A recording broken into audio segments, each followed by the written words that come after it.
Hi everyone, welcome to the next topic of chapter H, and now we are doing fundamental principle of selection. In the previous class we did fundamental principle of counting.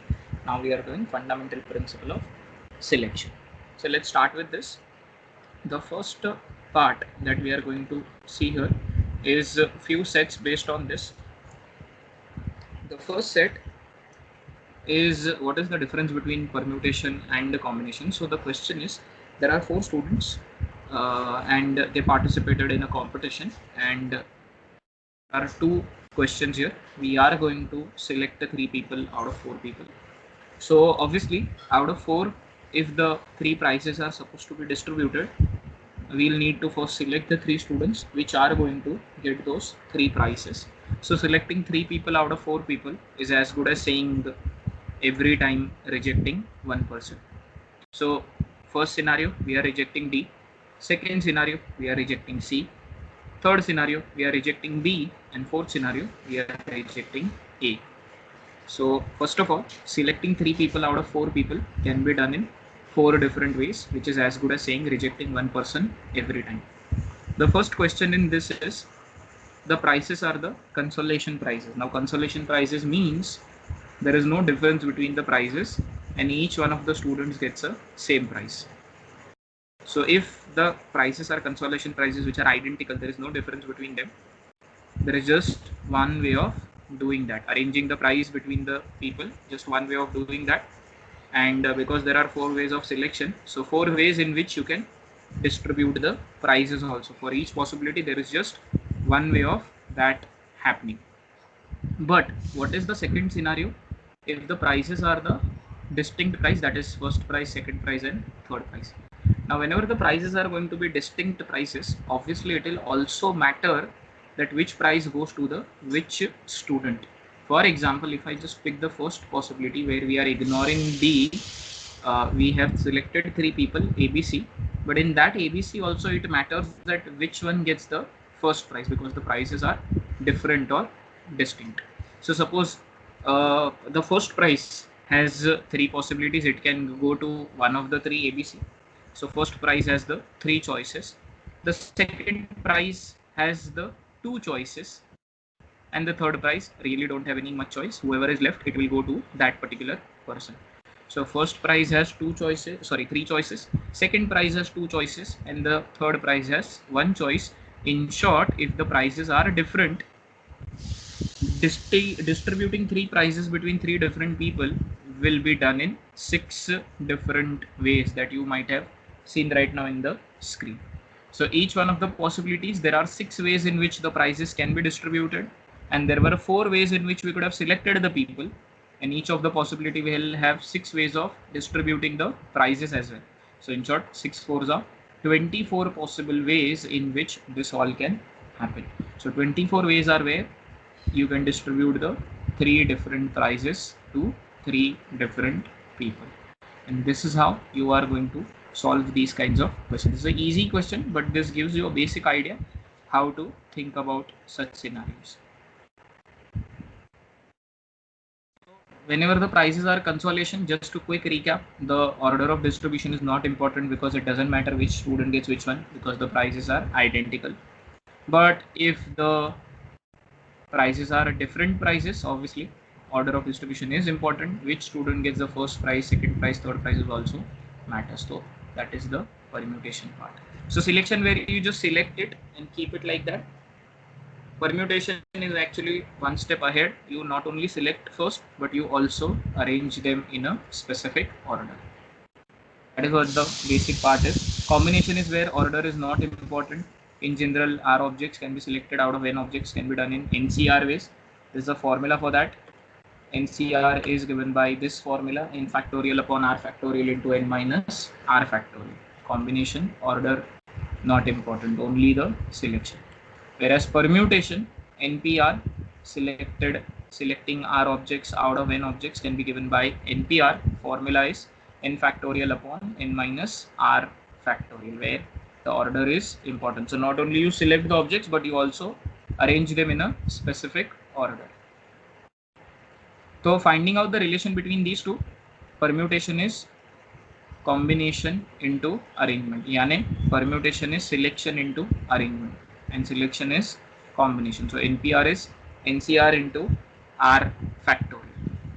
Now what really happens is we are rarely going to use these formulas of NPR and NCR. There is a quick shortcut, easy way to count that up, and how to do that we are going to explore that with a small example. So NCR, it has two portions, numerator and denominator. In the numerator, what do you say? Start from n, go back r places. In the denominator, start from 1 and go ahead r places. Might have not understood much, but when we take the values, we have 6c2. So in the numerator, we will do start from 6 and go back 2 places, yani 6 into 5. And in the denominator, start from 1 and go ahead 2 places, that is 1 into 2. So 6c2 can be further simplified as 6 into 5 upon 1 into 2. After some calculation, you get 15 as the final answer. One more example, 10c3. In the numerator, you will start from 10, go back 3 places, that is 10 into 9 into 8, divide by 1 into 2 into 3. Final answer 120. So you see that rarely we use the formula. We are going to simply use this shortcut approach to calculate.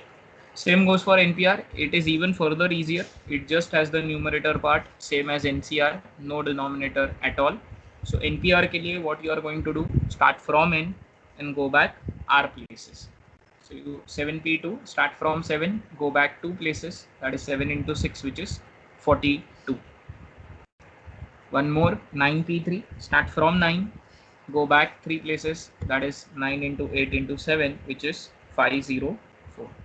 So this is how you are going to simplify all these NPR and NCR without using the formula. The next one, the relation between them. Obviously, NPR has to be greater than or equal to NCR. Most of the times greater only. Very rarely it is equal when R has two specific values, when R is either 0 or 1. Because if R is 0 or 1, NPR is going to be equal to NCR. Otherwise, for all other values of R, NPR is always greater than NCR. The next question, a cricket team of 11 players needs to be selected from a touring squad of 15 players. In how many different ways this can be done? So 15 players, out of which 11 has to be selected. In how many ways you can do that? 15C 11. But mathematically now you are going to learn even something further very important, which will reduce your calculation. That is, when we say we are going to select 11 people out of 15 people, as if we are going to reject 4 people every time. So it is as good as rejecting 4 people out of 15, which can be done in NCR again 15C 4 ways, and you will be surprised to know mathematically both will give you the same answer. And henceforth what you are going to do is, for your calculation, you are going to follow this process for the calculation part, that instead of doing 15C 11, doing 15C4 is going to be much simpler, and you end up with the same answer. So that's the smarter way. NCR is equal to NC n minus R.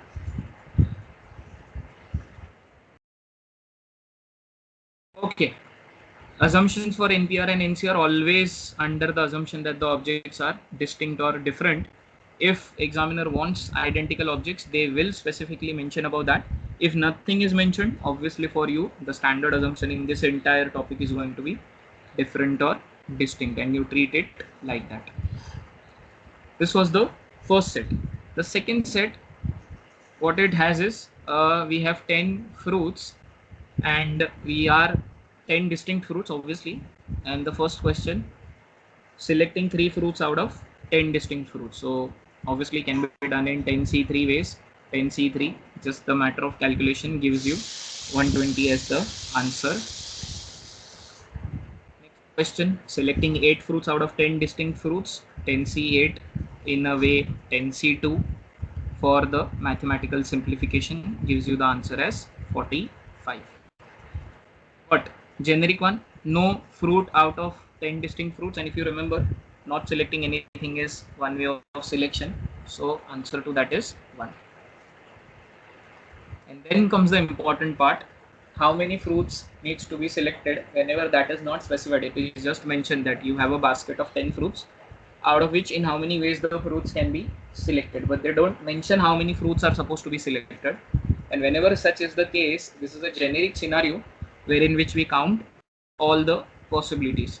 So right from the first fruit to second fruit to third fruit all the way till 10th fruit, but we will also need to consider the 0th fruit as well.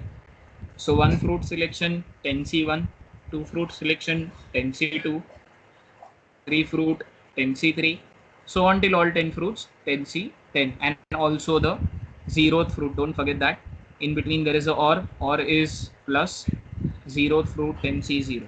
So in short, what we have is 10C0 plus 10C1 plus 10C2, so on till 10C10, and the answer to that is 2 raised to 10. And the link to this goes back all the way to C3, operation on number, wherein which we did a concept called as binomial expansion, a plus b the whole raised to n. At that time I had specifically asked you that there is going to be a connection in permutation combination for that, and this is that connection. If you remember, we were supposed to count nc0 plus nc1 plus nc2 and so on till ncn, which is the sum of the coefficients, and the formula for that, or the note that you had to remember, was whenever we are supposed to count the sum of the coefficients, we are going to replace the variables by 1, and when you replace a and b by 1, you are left with 2 raised to n, and hence the answer to that is 2 raised to 10. So the connection is a binomial expansion. Now if there are identical objects, now obviously identical objects you won't be able to distinguish between them. Examiner will specifically mention that. The first question, selecting 3 fruits out of 10 identical fruits, people say 10C3, which is clearly wrong, because it doesn't really matter which 3 you select, you won't be able to differentiate between them, and that means this happening is just one way of that going to happen, because whichever 3 you select, all are going to be the same, they are identical. Second question, selecting 8 fruits out of 10, obviously just one way again, because whichever 8 you select doesn't really matter, all are exactly the same.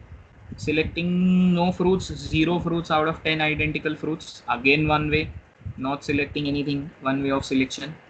And the generic question, selecting number of fruits, but they don't specify how many that you are supposed to select. You consider all the possibilities right from the 0th fruit till 10th fruit, and each of the possibility you clearly know has one way of happening because the fruits are identical. So selecting number of fruits where they don't specify how many, and when you consider all possibilities, one fruit or two fruits or three fruits and so on, or is addition, each one has one way of happening, so total 11 ways of happening. So remember all these types of scenarios, because this is where people are going to end up making the silly errors if your fundamentals are not strong.